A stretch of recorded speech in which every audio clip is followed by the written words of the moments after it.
Hello everyone, this is Alan from MysteryMTG.com. It is nighttime here in Seoul, South Korea, and I am so tired. But I think there's no better time to make an update video about whether or not you should be opening an LGS in 2025. Now, it's the end of 2024 now. A lot of what I'm going to talk about is becoming a bigger issue and will be in full effect in 2025. This isn't a structured video. This is just going to be me ranting to you and just telling you about what's going on. And if you're about to open a store, or you want to open a store, or you just opened a store, there's going to be some pretty valuable information. So go get a little Dr. Pepper and sit down. It's not going to be a long video, but I hope you listen intently. So, I come from a finance background. I worked at a financial firm in Dallas before I opened my first online store and then opened the brick and mortar store. Now we have 4 shops. I'm a silent partner in one. I'm the full owner or majority shareholder in the other 3. This shop is Elves and Espresso here in Seoul, South Korea. I think I might be the first person to have an LGS in Texas and also an LGS in Korea. In fact, I know I am. So that's pretty cool, right? But no, it was not easy and I regret it immensely. Not immensely, but it hasn't been easy at all. Way harder than I originally anticipated. Now we're opening another LGS in downtown Plano, and I'm gonna, at the end of the video, tell you why we're doing that and how we're doing that and why it's gonna be a lot better than what we're doing now. It's not gonna be a traditional LGS, but we'll get to that later. First and foremost, should you be opening an LGS in 2025? No. What are you smoking? No. But, and there's a big but here, everything really depends on where you are and who you're targeting. Okay, I'm gonna let you know right now, if you wanna make a Magic store focused on Magic the Gathering, you are smoking something and you should go to the hospital, because they've literally said in their recent earnings report that they're going direct to consumer. And you see it now that as a retailer who focuses on Magic the Gathering, we have been getting screwed by that heavily. People are no longer buying your product. They're buying secret layers instead. That isn't to say that product isn't selling well. It is selling well, but it's getting much more expensive. Allocation cuts are happening much more often because they're printing less. And I've had a conversation with my distributor recently, and he watches these videos, so I'm not going to say anything too deep, because I get told these things and I'm not supposed to talk about a lot of it, right? But my warning to you is that as a new account coming into Magic, specifically, you are going to not make it. You're not going to make it unless you have a lot of money before you do it. And I'll tell you what happened to us. I worked in finance. I had a decent amount of savings. I still trade equities and futures and crude oil and stuff like that, right? And I make a lot of money that way, and that's how I support this whole crazy passion project that I have that I love, right? But I would not have been able to make it work without those savings. The reason is, as a new account, you have to build your allocation. That means to be able to get this much of the gift bundles or this much of a hot collector product, you have to buy this much of the previous set or 2 sets before or 3 sets before, and then you start to get allocated more. It is incredibly expensive. You're going to be dealing with $30,000 to $40,000 invoices, and there's no net terms. If you're dealing with Warhammer, they give you net 30, sometimes net 45. For winter, they give you a whole thing where you don't have to pay for like 2 or 3 months. That is not true of almost anything else. In fact, I think that's just Warhammer that does that. You have no terms with your distributors for Magic, Lorcana, Yu-Gi-Oh, whatever. That means that if you're paying with cash, you're paying right away. And if you're paying with credit card, you get net 30 with your credit card, but you're paying a 3% to 4% credit card fee, which is going to hurt you pretty bad because your margins are going to be thin. So allocation is going to be the biggest thing for you. When you open your store, and let's just say Modern Horizons 4 is coming out, you're going to want a lot of Modern Horizons 4. Your customers don't want the play boosters.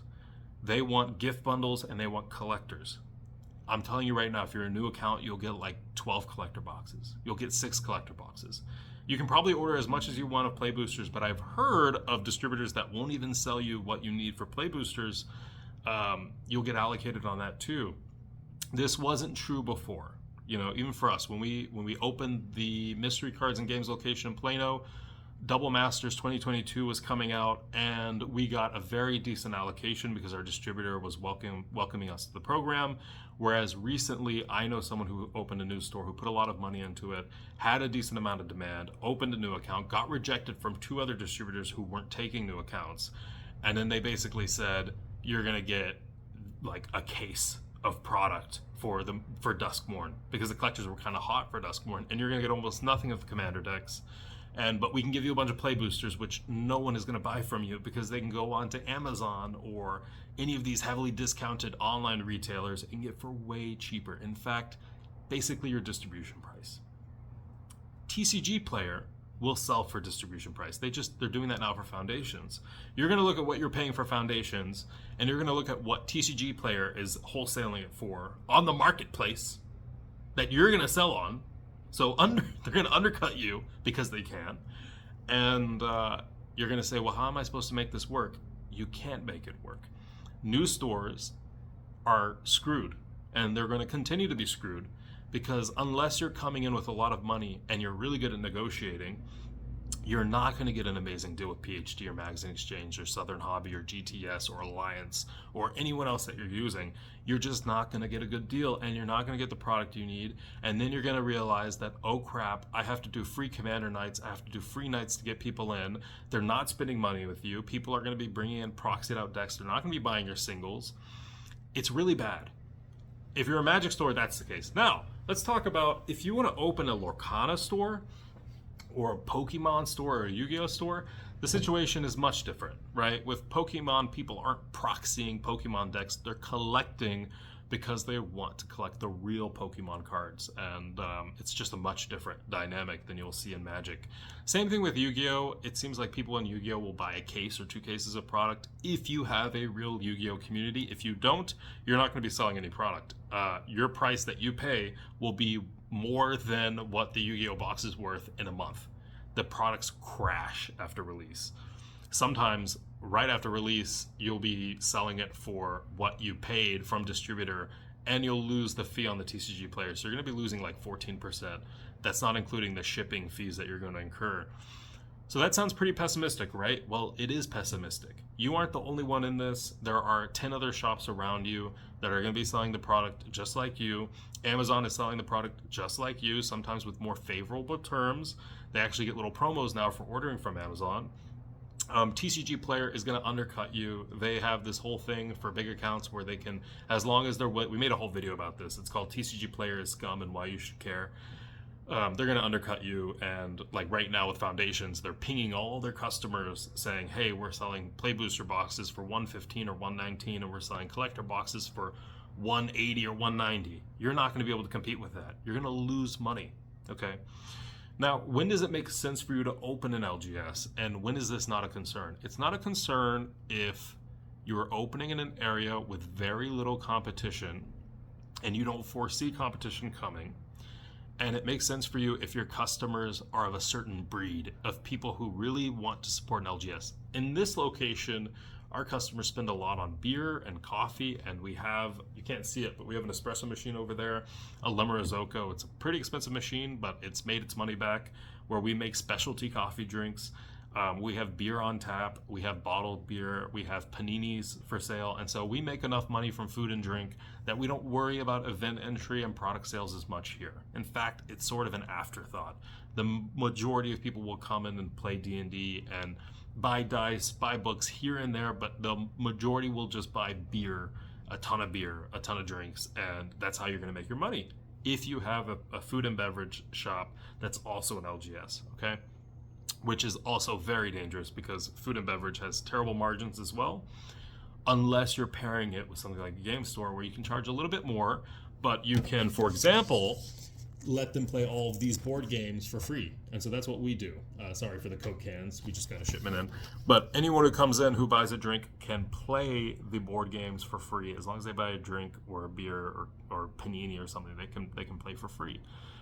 And so you have to have these value propositions. You're going to be paying a little bit more for an Americano here compared to the cafe down the street, but you get to play games for free. And so that's why they come and they pay those prices. And you have to hope that they will buy more than one drink while they're here. So there's all these things that have to come into play. Are your consumers willing to spend money? If not, can you bring people in with destination events? As a new store, that's going to be very hard. You don't have relationships. You can't get sponsorships. You might not even get enough product to support your event. You might not get enough promos to support your event.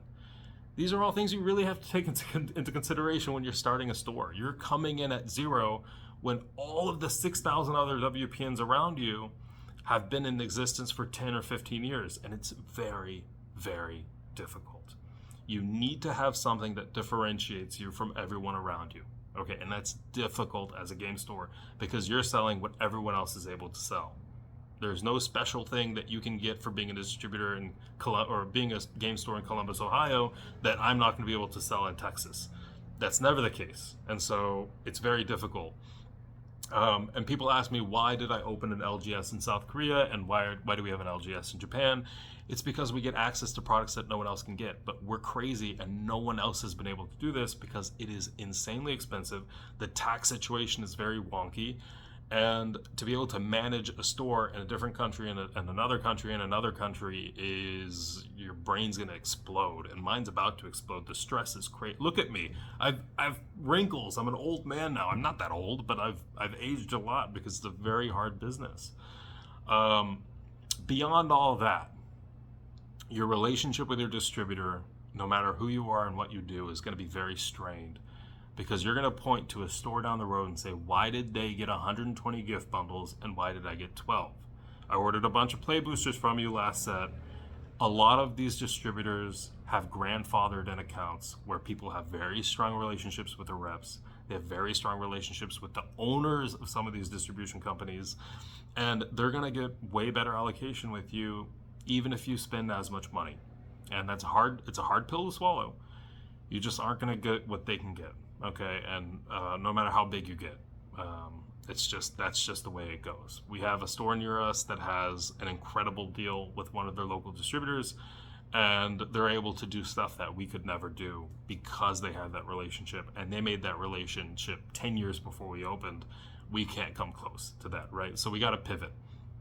So all that being said, if you can find your niche, you can open your store in an area with little competition, and you can somehow make it more enticing than an online retailer for your customers, so they're actually pre-ordering product from you.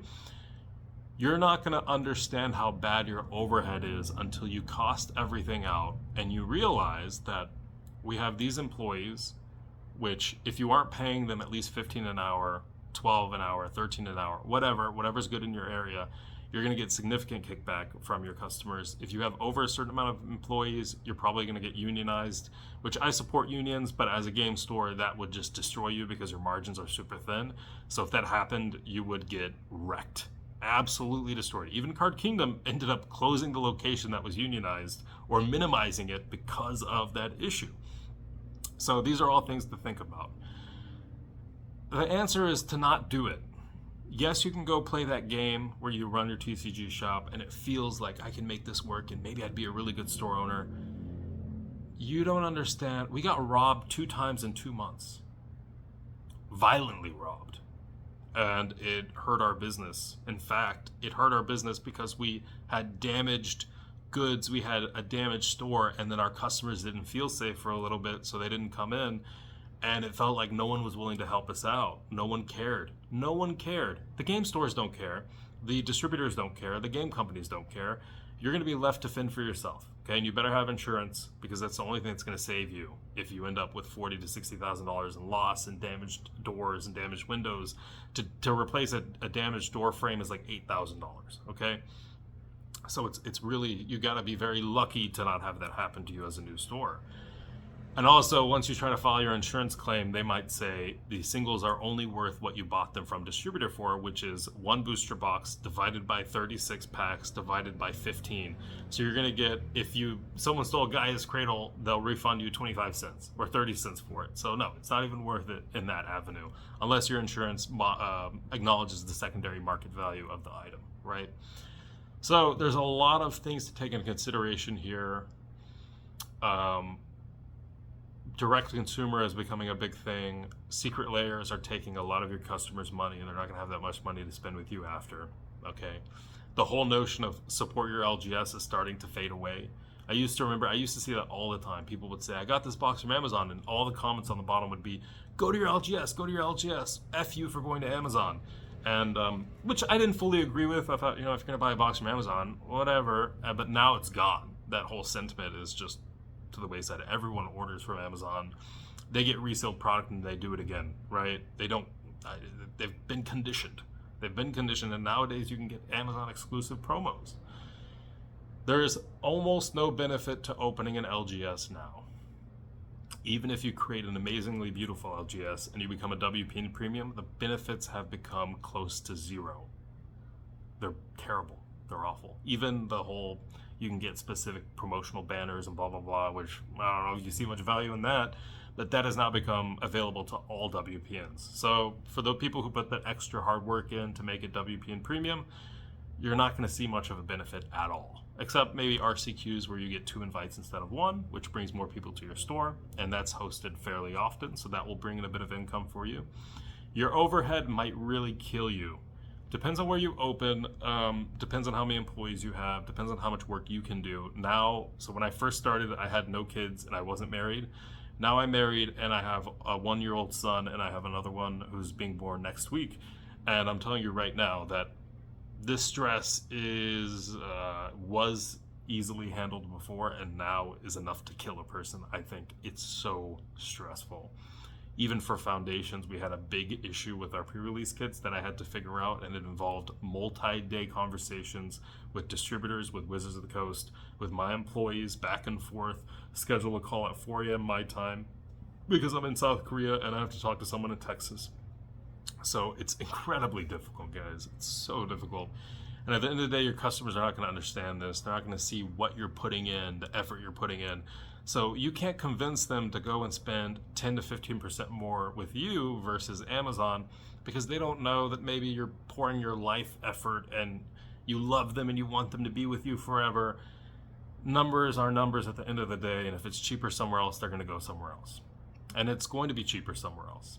TCG Player can sell their product directly to consumer on their own marketplace through Card Shop Live or whatever agreements they have with MVP or blah, blah, blah.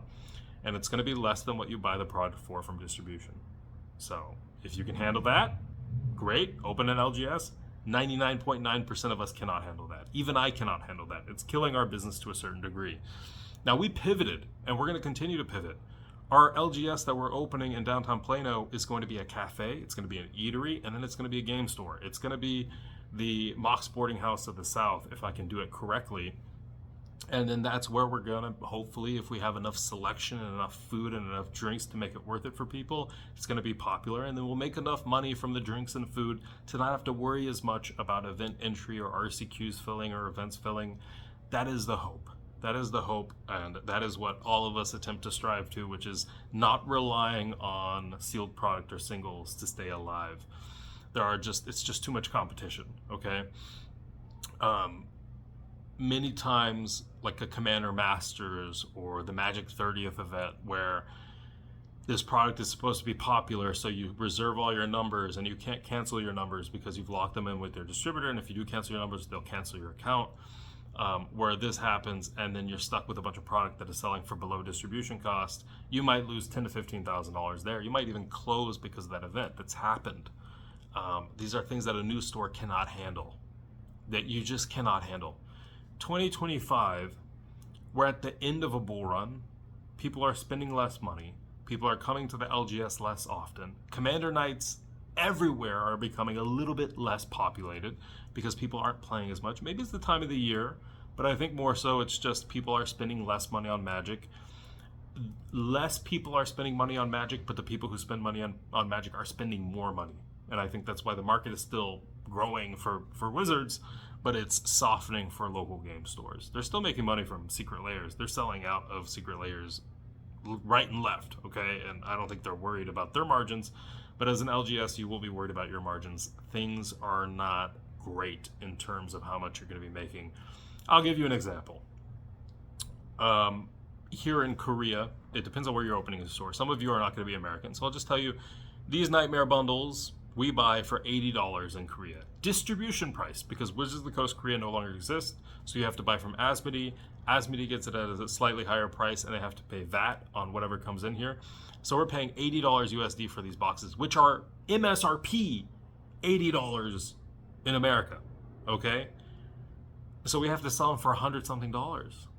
Why would anyone want to spend $100 on this product when they can go online and see that it's for sale for $89 on TCG Player and or ship it in from Amazon, and they have a specific agreement with Korea where you don't have to pay customs fees on stuff you get in from Amazon. So LGSs in Korea are, they're low volume. People don't buy product here. It's not like Japan where volume is very high, prices are cheap, because Korea, Japan, prints products, the prices are very competitive in Japan actually compared to anywhere else. But if you're in Singapore, you're in Korea, you're going to be dealing with awful prices. And if you own an LGS here or there, you have to really rely on your customers to be willing to pay above market prices for your product, which was possible in the past, less possible now. Okay. Last but not least, hiring right now is incredibly difficult. We've hired some terrible employees. We just fired someone for saying something very racist. And this seemed like a very normal person. Wasn't normal.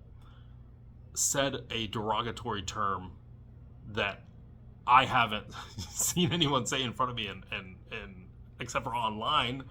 And seemed like a really normal guy, but no, completely effed up. Completely effed up by keeping this guy on the roster. And we had to take that, but then hiring someone to replace that is very difficult because of the job market. People want higher wage. You're making less money every year because your rent's going up.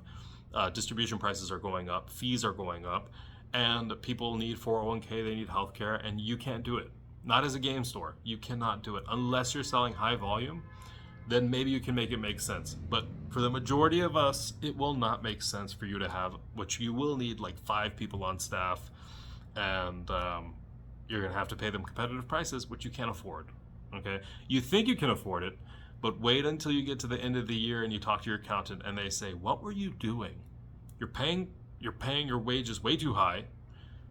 Look at your fee structure on all of this. You're paying this percentage to Shopify, this percentage to TCG Player, this percentage to Binder POS, and everything else you have to do. You have to have applications to help you with payroll, applications to help you with this, that, whatever. And you're doing your W-2s, so you got to pay your portion of the tax, right?" It's a lot. It's a lot. And it's I've seen a lot of really big stores close recently for good reason, because it just isn't feasible for a lot of people, okay? And it's probably not going to be feasible for you unless you're coming in with a niche store in a niche market with little competition. And you got to hope that your customers are willing to spend, because our overhead per month now, just for the Plano location, is close to $15,000 to $20,000 a month. Okay, just in overhead for that location. That's not taking into account fraud, which you're going to deal with a lot of, and it's not taking into account everything else, insurance, etc., etc., etc. Triple in Texas, which means sometimes they do reconciliations of energy fees and water fees, and you have to pay the difference. And sometimes it's like $2,000 or $3,000 that you'll be hit with suddenly. And yeah, it's look, I think downtown Plano, we're gonna go for a very unique type of game store that I think will work perfectly in this environment, even in a recession. If I can do it properly, I think it works very well.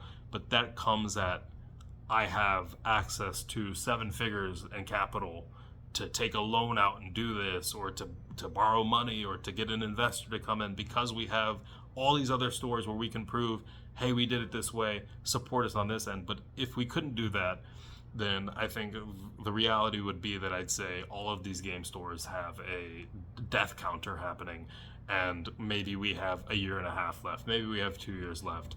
Other game stores have completely gotten rid of Magic because their margins are so bad on Magic now, and people aren't willing to pay those higher prices, and Magic is the lifeblood for a lot of game stores. So yeah, you might lean into Lorcana or Star Wars Unlimited or Bandai, but Bandai, don't put your faith in. They're going to cut your allocation and you're going to get destroyed. Lorcana and Star Wars Unlimited, I love Lorcana. I don't know if it's going to be popular in 2 years. I wouldn't risk your house on starting an LGS focused on Lorcana. Same with Star Wars Unlimited, starting to dip now. Same with Sorcery. Same with every Altered TCG, Celestials, Dragon Ball Z. All of these TCGs, they come and go. Okay, and Magic stays, and you can make a decent living selling singles from your basement, but if you're doing a game store and you have overhead, it's not going to be as easy. This video has gone way too long, so I'm going to stop it now. But heed my warning. This is not the time for you to be opening a game store. I don't care if you're in New York City and you have this whole idealistic vision of all these customers coming into your spot. I don't care if you're in Mumbai I don't care if you're in Dallas. I don't care if you're in California. No matter where you're opening your store, the issues with distribution, the issues with allocation cuts, the issue with direct consumer is going to be a real thing for you. Don't put your faith into game companies, because even if they have good intentions, they have shareholders they have to answer to. And when controversy comes up from Wizards of the Coast or from Bandai or from anyone, you are going to be the first one to deal with the consequences. People are going to stop buying from you, and they're not going to buy your product. They might go out and still buy a Secret Lair, but they're not going to come in and buy a Play Booster. Okay? These are all things to take into account. And I hope you take it very seriously, because I don't want you guys to risk the farm on a game store that is opening at a very bad time. You're at the end of a bull run. We're very likely going to be in a recession after the election. Doesn't matter who wins. I think people are propping up the market until that happens, and then we're going to see a pretty decent fall. It's very difficult to pay employees a competitive wage when you're a newer business. Okay, and but you need good employees. You can't just be hiring anyone off the street. You have expensive products. You have valuable collectibles that people can steal from you and sell somewhere else. If you don't trust your employees, we have 14 4K Ultra cameras in our store, and we pay someone to monitor it because it's so dangerous to have a game store. People will rob you all the freaking time. And we had violent robberies, 2 in 2 months. And people are trying to put cards in their pockets and blah, blah, blah. Every freaking day you got to deal with this shit, okay? It's like a pawn shop almost. It's not easy to deal with. So Alan from MysteryMTG.com. I'm not trying to be overly pessimistic, but I want to save you time and money. This is probably not the best time for you to open a game store. Now, if you have a really good business plan, maybe some investors behind you, even then I'd say you're going to have to pay that money back eventually, and it's likely you won't be able to by the time you have to pay it, okay? Alan from